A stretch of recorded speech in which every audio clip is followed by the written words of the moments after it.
पुणे विषारी दारू प्रकरणामध्ये एक अपडेट माहिती समोर आली आहे। विषारी दारूनं आणखी तिघांचा मृत्यू झालेला आहे अशी माहिती समोर आली आहे। खासगी रुग्णालयामध्ये दोघांचा आणि जिल्हा रुग्णालयामध्ये एकाचा मृत्यू झालाय। राजू अवचरे, राजेंद्र टेपो आणि त्याचबरोबर महेंद्र ओव्हळ अशी मृत पावलेल्या व्यक्तींची नावं आहेत। तर विषारी दारूनं आणखी तिघांचा बळी गेलेला आहे। मृतांची संख्या वाढलेली आहे। विषारी दारूमुळे पुण्यामध्ये 20 जणांचा मृत्यू झालेला होता आणि आता पुन्हा एकदा त्या संदर्भात अपडेट बातमी समोर आलेली आहे। तिघांचा मृत्यू आता झालेला आहे आणि त्यामुळे त्यांच्या कुटुंबियांनी आक्रोश केलेला आहे।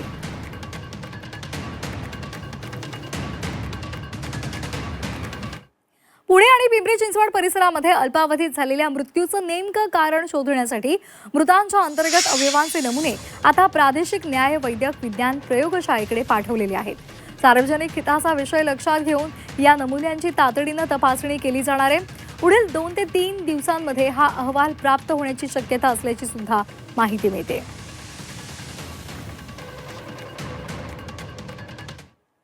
दरम्यान पुणे विषारी दारू प्रकरणाचा सखोल तपास केला जाणार आहे आणि या तपासासाठी सीआयडीची 5 पथकं आता तयार केलेली आहेत।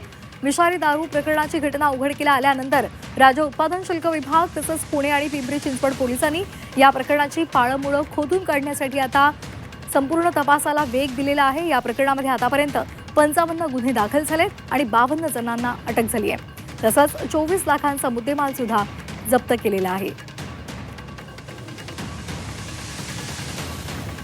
निलेश खरमरे आपले प्रतिनिधी आपल्यासोबत जोडले गेलेले आहेत। निलेश, या संपूर्ण प्रकरणाचा जर आपण विचार केला तर कशामुळे हे मृत्यू होत आहेत या संदर्भातला तपास करण्यासाठी आता प्रयोगशाळेमध्ये ते मृतांचे अवयव सुद्धा पाठवण्यात आलेले आहेत। आजही तिघांचा मृत्यू झाल्याची माहिती समोर आलेली आहे। तसंच आता सीआयडीची पथकं 5 पथकं तैनात केलीत आणि त्या माध्यमातून आता हा तपास केला जातोय। कशा पद्धतीने संपूर्ण हा तपास कार्य सध्या राबवलं जातंय? नक्कीच श्वेता, जर बघितलं तर पुणे आणि पिंपरी चिंचवडमध्ये जे दारू पिऊन जे मृत्यूचं तांडव सुरू आहे, आता त्या प्रकरणामध्ये सीआयडी सोबत आता इतर जे खात्याचे जे विभाग आहेत असे 21 पथकं जे आहेत ते आता या ठिकाणी तैनात करण्यात आलेले आहेत। आणि याचा परिणाम जर बघितला तर संपूर्ण राज्यभर ज्या ज्या ठिकाणी दारू भट्टी आहेत त्या ठिकाणी दारू उद्ध्वस्त करण्याचं काम जे आहे ते सुरू केलेलं आहे। अर्थात वराती मागून घोडा असं या ठिकाणी म्हणावं लागेल, कारण एखादी घटना घडते त्यानंतर प्रशासनाला जाग येते। खरं तर हीच काळजी जर आधी घेतली असती तर कदाचित 20पेक्षा अधिक जणांचा मृत्यू फक्त पुण्यामध्ये झाला नसता। त्यामुळे आता एक कुठंतरी या प्रशासनावर किंवा पोलीस यंत्रणावर आता कुठंतरी शंका उपस्थित केलेली जात आहे। खरं तर हे जे दारू अड्डे होते किंवा दारू गुत्ते होते हे राजरोसपणे सुरू होते आणि तेही ग्रामीण भागामध्ये असेल किंवा स्लम एरियामध्ये प्रामुख्याने हे पाहायला मिळत होते। आता या प्रकरणात जर बघितलं तर एकूण 22 जणांना या ठिकाणी निलंबित करण्यात आलेलं आहे।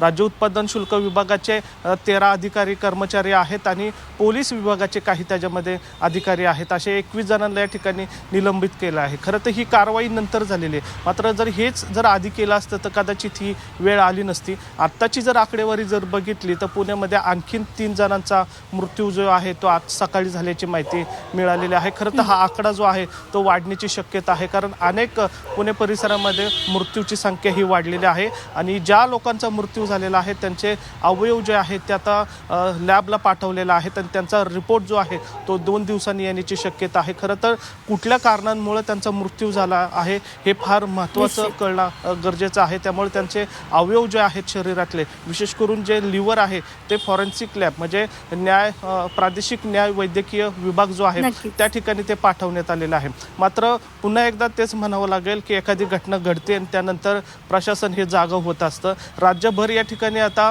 धाडी सुरू आहेत, हाडभट्ट्या उद्ध्वस्त करण्याचं काम सुरू आहे, पण यातून साध्य काय होऊ शकत नाही, कारण मृत्यू जो आहे तो 20पेक्षा अधिक जणांचा मृत्यू गेलेला आहे। त्याला कारणीभूत कोण असणार आहे, आता हा एक प्रश्न उपस्थित होतोय। खरं तर या विषारी दारूमध्ये जर बघितलं तर मिथेनॉलचं प्रमाण जे आहे ते सर्वात जास्त अधिक असल्याचं प्राथमिक अंदाज आहे। त्याचबरोबर नवसागर जे आहे म्हणजे ही जी गावठी दारू बनवण्यासाठी नवसागर इथर आणि मिथेलनचा वापर केला जातो. ह्याच्या मिश्रणातून हे विष तयार झाल्याची माहिती जी आहे ते समोर आलेले आपल्याला पाहायला निश्चित मिळतं. निलेश, कदाचित हा तुम्ही एक छोटा महत्त्वाचा आकडा जो मुद्दा आहे तो मांडलेला आज आहे की ह्या हातभट्ट्या आणखीन नेमक्या सुरू वाढण्याची कशा होतात आणि त्या सुरू राहतात कशा याचाही शोध घेणं गरजेचं आहे आणि त्यावर आधीच कारवाई होणं गरजेचं आहे.